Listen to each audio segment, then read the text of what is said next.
Hello, I'm Kristen Oakes-White. And I'm Avery Davidson. Thank you for joining us for This Week in Louisiana Agriculture, the only TV show bringing Louisiana farmers and consumers together every week. The $1.2 trillion infrastructure bill that Congress passed over the weekend will help upgrade roads, bridges, and ports, and also make high-speed internet available throughout the nation. That's the plan, at least. President Biden says Americans will start seeing effects of the bill over the next few months. This week, TWILA's Carl Wiggers shows us why this is crucial for Louisiana farmers, ranchers, and rural residents.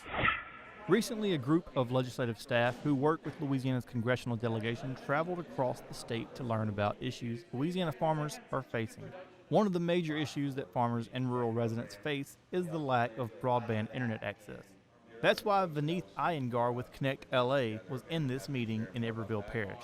The problem that our office is tasked to do is to solve the digital divide by 2029. So when we think about the digital divide, we're thinking about not only just an access issue, but an affordability issue and a digital literacy issue. For the first time in a long time, the state of Louisiana really has the destiny and the federal resources that are going to be focused on addressing this problem in all three ways, and we will solve this problem by 2029. Iyengar says the first step to achieving these goals is to help individual parishes understand their need for broadband. He says that will help the state to distribute resources in the areas they are most needed. That happens through the state's grant program called Gumbo. And that program is going to be designed to focus on addressing the access issue, the infrastructure issue. So the application period will be opened in October. We expect to make awards in January, February of next year. That money is going to companies that will partner with those parishes to address their lack of access to broadband internet. The meeting was not just for staffers and stakeholders from the state and local governments. There was also a farmer in the room to tell his story of his need for broadband internet at his home. Patrick Frischhertz is a sugarcane farmer near Plaquemine. He says the pandemic made his lack of broadband internet a really big problem for his wife's ability to work from home. Because of COVID-19, they're trying to keep as many people out of the hospital as possible, and she's a radiologist, so she's reading scans. So they're trying to put a system in our house that would allow her to read the scans in our house and be able to report back to the hospital without having to be there. However, without adequate internet, we won't be able to service that scan, the scanner or the monitor. So we're possibly facing the issue of having to move into Baton Rouge, somewhere a little bit closer with more reliable internet. We live right off the farm, we love living there, and we don't want to necessarily move, but because of the job issue with that, we possibly could. Frischhertz says meetings like this are crucial for progress to be made in this area, and he's optimistic that change is on the way. To know what's happening and to know where we're going with this in the future. And it's exciting for someone who lives in a rural environment to see that we might have viable access to high-speed internet in the upcoming years. What we want to do is we're having conversations with, of course, the Farm Bureau, with companies like John Deere, with other companies like AT&T and Lumen and others to try to really address what those challenges are first among farmers, and once we've identified those challenges, what we need to do to get them broadband in a very cost-efficient, timely manner. Iyengar explains that it's not just farmers and ranchers who are in need of good internet. According to Connect LA, there are almost 450,000 Louisianians without broadband internet availability in their home. To learn more about the efforts of Connect LA and how to help bring broadband to your town, head over to our website at twilatv.org. And Kristen, it's one of those things that growing up I experienced. I'm sure you did too also in Ouachita Parish, but it's one of those things in Baton Rouge now I don't really think about, but it's still a thing that people are dealing with, this struggle to internet. You know this subject is quite close to my heart. A little bit of a soapbox you might get on sometimes yes. with this. But You better get me off of it because I'm about to get on it. What have you experienced though in your time just living where you do now? Well, it was something that living in Baton Rouge for so long and never was a problem in Ouachita Parish, but you don't think about it until you don't have it. It's 2021. How is this still a problem, yes, right? Yes, you hear so much about people. Before we moved, and I experienced the problem of not having any type of internet available other than satellite internet. Mm-hmm. Before, you hear people talk about it and you go, well, it's 2020. Mm-hmm. Well, there's a wide swath of the population. Right. And farmers especially are using all of this technology. They're using internet for their farms and their operations at home, and even just quality of life at home. And that's what Patrick was talking about in the story. So hopefully it's something that's addressed and fixed here in the next decade, maybe. You know, that's the hope, right? Well, I can't tell you how much I appreciate you bringing this story to everyone's attention. So hopefully maybe we can get something done about it. So great story, Carl Wiggers. Despite all the supply chain issues, harvest for sugarcane is rolling along. One thing that can hold it up, a collision with a train. TWILA's Neil Melanson tells us how a close call led to a new program to keep farmers and ag workers safe during the busy harvest season. John Van Mole has seen a lot of accidents involving trucks and trains in his area. Just 3 weeks ago, a train hit a cane cart near him. The cart was cut in two. They have a tendency to get very focused on their jobs. They're very conscientious of the job, and the train gets in the way sometimes. They don't ignore the train, of course, but the trains don't necessarily have to blow at private crossings. The sugar cane obstructs their view. They're harvesting in muddy conditions sometimes, and they're tired. They work 7 days a week, 12-hour shifts or more, and they get focused on finishing a task, not necessarily being careful. Most of the time, there's no trains on these tracks. Workers coming out of the field move fast, especially since they're hauling almost 2 hours away. But so do trains, and as John shows, it's hard for workers to see them coming. If you're looking at me in the camera right now, I have to walk to right here to actually to look down the track far enough to see if there's a train coming. And I would say we're only 15, 20 feet from the track. Which is why those white flags are there to alert the drivers where to stop. But it wasn't enough to avoid close calls, so John got with his nephew Corey, who works for Union Pacific. They devised a plan to help warn workers in the area that a train was coming. Where we're standing at right now is a 60-mile-an-hour section of track. By law, they're not required to blow the whistle at this crossing or bells or slow down. And the railroad has voluntarily slowed the train down to 15 miles an hour, blowing the whistle and the bells way before they get there. Trains come so fast, and they're quiet. We don't realize how quiet they are because normally we're not in front of the train when it's coming at us. We're on the side of it. And I am just thrilled with the railroad for affording us the opportunity to protect our employees. Since they started using this new safety program, they've prevented any Union Pacific trains and sugarcane worker accidents, according to UP's Buck Russell. It's just not during the harvest season. We want to work with the industry and all harvest industries and businesses in Louisiana to address railroad safety, to cut down on the number of incidents, ultimately to zero, but all go home the same way that we went to work. Every single railroad crossing, both public and private, has one of these signs that has the crossing's individual ID number, as well as an 800 number you can call to utilize this program to alert engineers to slow down and blow the whistle as they get close, especially during harvest time. In addition, if there is an emergency situation, the railroad company will alert emergency responders. However, the goal of this program is to never have to utilize that to keep everyone safe. Reporting from Alexandria, I'm Neil Melanson. One important safety tip, you can also call that number on the blue sign if you get hung up on the rails, either in your vehicle or on foot. The railroad company will alert any train in the area to prevent an accident. That's a great piece of information for all of us, whether you're a farmer or otherwise.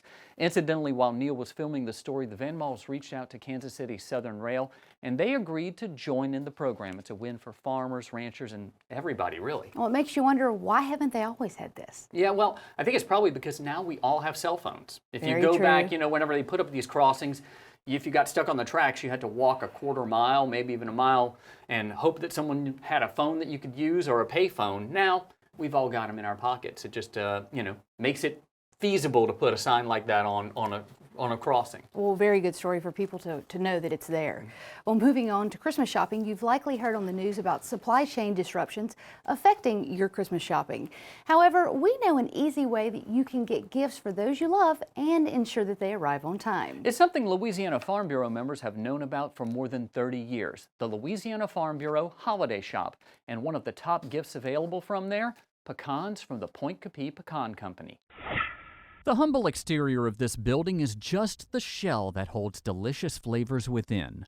This is the Point Capee Pecan Company. We started with the sugar-coated pecans a long, long time ago. Miles Bageron is pretty much running the business his parents started in 1991 when he was just 5 years old and sneaking tastes of these sweet treats. Now I taste pretty much all day, every day, just to make sure everything's right. The company's been around for 31 years, and this marks the 30th year that Louisiana Farm Bureau members can get Point Capee Pecan Company products delivered straight to their parish through the Louisiana Farm Bureau Holiday Shop. So Farm Bureau has grown with us, helped us grow. It's been a really, really good relationship. It's just products that people really enjoy this time of year for snacking and for Christmas gifts as well. And it's just been really neat to be able, for us to be able to allow them another market to sell their products to folks around the state of Louisiana. Wendell Miley is the Louisiana Farm Bureau Holiday Shop Coordinator, something he's done since 1987. He says the chocolate-covered pecans are his favorite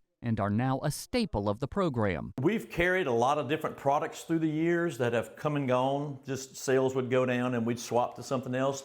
These folks have been a mainstay. They've been one of our most popular products that we do offer in the program, and it's just been one that we've enjoyed being able to sell to our folks for a long time. With Farm Bureau, we've gotten to all of the parishes. Some of the farther away parishes, whether it's way down south or up in Shreveport or Monroe, it's really allowed us to reach more customers that we might not have gotten to originally. At the store, visitors put a pin in a map to show where they're from. We don't have every state filled yet, but we're trying to get a pin in every single state. We've even had some people from out of the country come. We've had Russia, Spain, Italy, France. So there are now 3 maps on the wall, all with pins. It's a testament to the quality in each bag of pecans or bottle of pecan oil. We're throughout all steps from growing the pecans to what you get in a bag or a gift tin. We're there constantly monitoring it every step of the way. We're small enough to where we can still do that, but yet we're big enough to where we can handle larger accounts and customers as well, like Farm Bureau. It truly is a family business. If you would like to learn more about the Point Capee Pecan Company or the Louisiana Farm Bureau Holiday Shop, visit our website at twilatv.org. And now, I know you're going to give me some grief about not having samples here. I know you're going to say, well, why didn't you bring me any, Avery? You said it for me. Waiting. The short answer is I'm greedy when it comes to pecans. So they gave me some of the hot and spicy ones, which are my favorites that they have. But they also, not available on the Holiday Shop, but available at that little tin building of a store they have. You can get these wonderful little pecan crumbles that are candied, and it's like perfect for oatmeal or yogurt. Or anything. Yeah, you had said salad earlier when we were talking about it. But the other thing that I love about the Farm Bureau Holiday Shop is just the plethora of things you can find there. Everything from trees to the Florida peanut products, and that's where it all got its start. Well, I was going to tell you that my satsuma tree that we purchased 2 years ago from the Holiday Shop is full of satsumas right now, and it's so exciting. That's awesome, because we have one that's out back of the building, and it looks so bad. It's not, the tree looks great. The tree looks great. It's the fruit that looks bad. It just got burned in the sun, and you've obviously, her green thumb is something to envy. Well, I didn't know anything about growing it, but we tested one the other day, and it's pretty dadgum good. I'll wait for mine. Well, there's another place that you can go if you're in Baton Rouge to get fixed up for the holiday season. Iverstein Farms Butcher in Baton Rouge offers fresh pasture-raised turkeys to its customers each year. However, this year with the global supply chain strained, owner Galen Iverstein offers some insight to help get you ready for this year's Thanksgiving feast. We get a lot of calls about people wanting really small turkeys, and we try to talk them out of that as much as possible, because on a 10-pound turkey, you're buying mostly bone. The carcass size is already there. You're really not going to have a ton of meat on it. So what we do when people are looking for a small turkey, we try to sell them just a breast. They're going to get a lot more bang for their buck that way. Sure, per pound it's more expensive, but you get a lot more usage out of the breast. It's 100% edible. You're not going to have all the carcass weight. So we try to steer like smaller crews to just a turkey breast. I generally wouldn't advise cooking a turkey under 12 pounds. It's gonna turn out better, like your dark meat and your white meat is gonna turn out better if you get in that size. And also, who doesn't like turkey leftovers? Turkey sandwiches for a couple of days, your turkey and andouille gumbo. We happen to have the andouille to go with it. So you have all these things that you can do with a turkey afterwards. It's just gonna cook a lot better once you get a little bit more mass on it than trying to cook anything under 10 pounds. Sure, a family of 6 would be fine with a 10-pound turkey, but your quality is gonna be a little bit better once you get in that 12 to 14 pound range. Protein pricing across the board is higher right now, probably 30 to 40% in some cases. We are paying more for our turkeys this year, and instead of sticking that directly to our consumer who's been with us for the last 10 years, we're just doing that incrementally. We probably could have afforded to go up even more than we did, but we're keeping it in a comfortable margin so people can still purchase the turkey they want this year and not just price them way out of the market. You might be in a situation where you're gonna have to go to multiple stores this year to source all of your Thanksgiving items. You know, don't be surprised if you go to a grocery store and yeah, they got your green beans, but they don't have the canned French onions to go with it or whatever, you know. So there are gonna be some stores running out of certain things. Don't be afraid to pivot on your dishes. But yeah, I mean, start thinking about it now.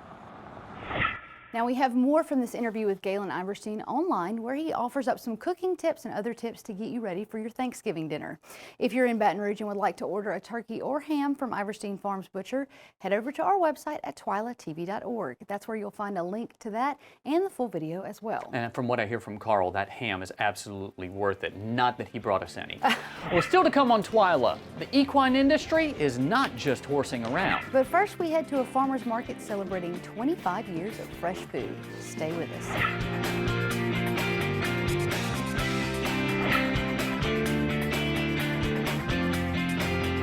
For 25 years, the Red Stick Farmers Market has been open for business in downtown Baton Rouge. TWILA's Carl Wiggers went to the market as they celebrated the occasion and looked forward to the future.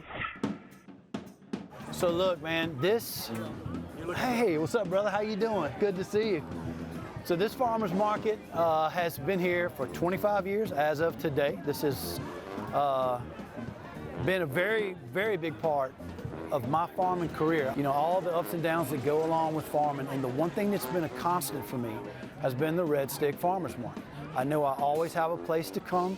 I have a place that I can meet people that know me, know my farm, want to buy stuff from me because they know I'm selling them fresh, high-quality produce that's directly from my farm to their table. You know, really everything has come together for us today. Beautiful weather, sunny skies.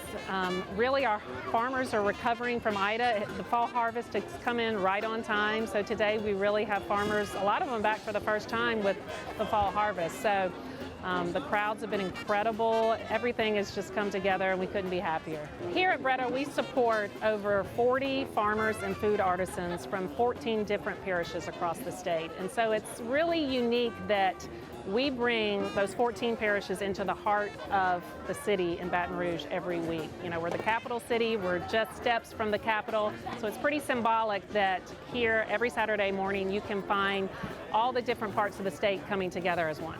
People know the face of the person that grew their food, and it's important to them. And so you wouldn't believe, since Hurricane Ida, how many people stop me every week and they ask, how's Linda with Papa John's? You know, where is the citrus farmer? I haven't seen him. Is he okay? How can we help? And so the most important part of the market is that connection, the human connection, and you see it week in and week out. You know, I still get a fist bump or a high five, or hey, how you doing, or how's your kids, or, you know, have you seen the latest ball game, or how the rain treats you? People think about us during the week. You know, like they want to know how we're doing, what's going on at the farm. You know, it's just, I don't want to get too deep into it, man, but you know, you can take that kind of thing really personal. I mean, we develop personal relationships with so many of these customers. I mean, they buy from us and they're supporting our farm and they're helping me to make a living for myself and my family. But at the same time, you know, we're friends. You can visit the Red Stick Farmers Market every Saturday morning in downtown Baton Rouge from 8 a.m. to noon. To learn more about the market and Breda, head over to our website at twilatv.org. Well, the Louisiana equine industry brings in more than $2.5 billion a year into the state's economy. That's big money for an industry that really touches every part of the state. From cutting horse competitions like this one in New Iberia, to race horses to show horses. The equine industry is diverse. That's why there is now a Louisiana Equine Promotion and Research Board. It's much like other commodity boards, but has been a little tougher to organize because of that diversity of use in the horse industry. Louisiana Farm Bureau Equine Advisory Committee Chair John Boudreau says he will represent Commissioner of Agriculture and Forestry Dr. Mike Strain on the board, and the first challenge facing that newly formed board is funding. When we heard about the sports betting coming up, and it's legal in Louisiana and almost all the parishes, that we would try to get a percentage of that money from the sports betting. So that's what we're looking forward to. It's legal in Louisiana for sports betting. We have the board formed.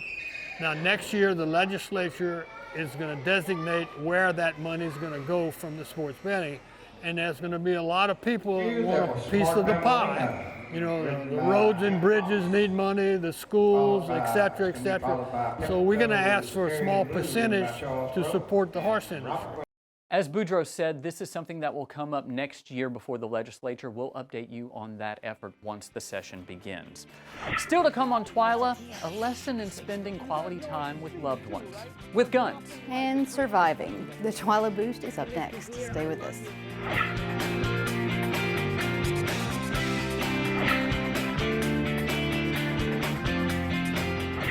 I don't know if you're aware of this or not, Kristen, but it's almost hunting season here in Louisiana, Kristen.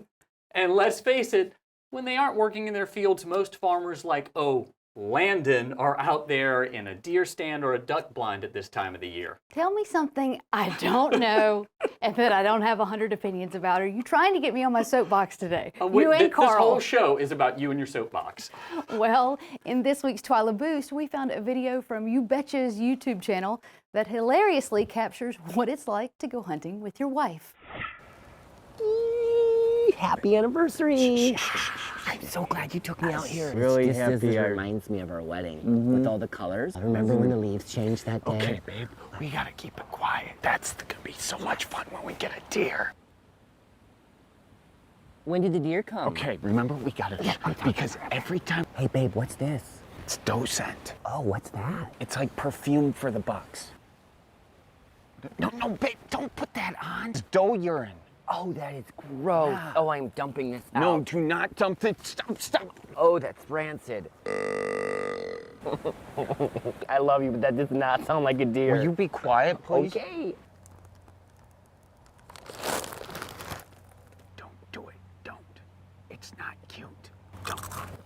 Seriously, I get to go hunting 1 day a year. Son of a buck, you are loud, dude. Is he always this loud? Why? There's a deer. Shh, stay still. You guys know I can see you too, right? That looks nothing like a tree. I told you it doesn't look like a tree. Hey, Mr. Deer, I love your horns. You look great. Well, you do? You look like a great deer. Yeah, I actually scraped off all the velvet right over there. Thanks for noticing. Can you come about 10 paces closer? We can't really hear you. Oh, well, no way. I know you can only shoot that bow 80 yards. I'm gonna stay right here at 95. Safe zone. This might not be the one. He's got you pegged. That's a smart deer. Hey, deer, can you listen to this and tell me if this sounds like a deer? Here, do the thing. Do the thing, honey. Not so much a deer, but it does sound like a cow that I know. Now, if you want to watch that whole video because you liked it that much, you can head over to our website at twilatv.org. Did you learn anything? Nothing I didn't already know. Well, that does it for this edition of TWILA. Be sure to join us next week when we'll bring you a Thanksgiving-filled show with a brand new field to feast. Until then, you can watch all of our stories online at twilatv.org. Be sure to follow us on Facebook, Twitter, Instagram, and you can find all of these stories and more on our YouTube channel. Be sure to subscribe. Turn those notifications on so you know when we put something new out there. For all of us here at TWILA, thanks for joining us. We hope to see you again right here next week.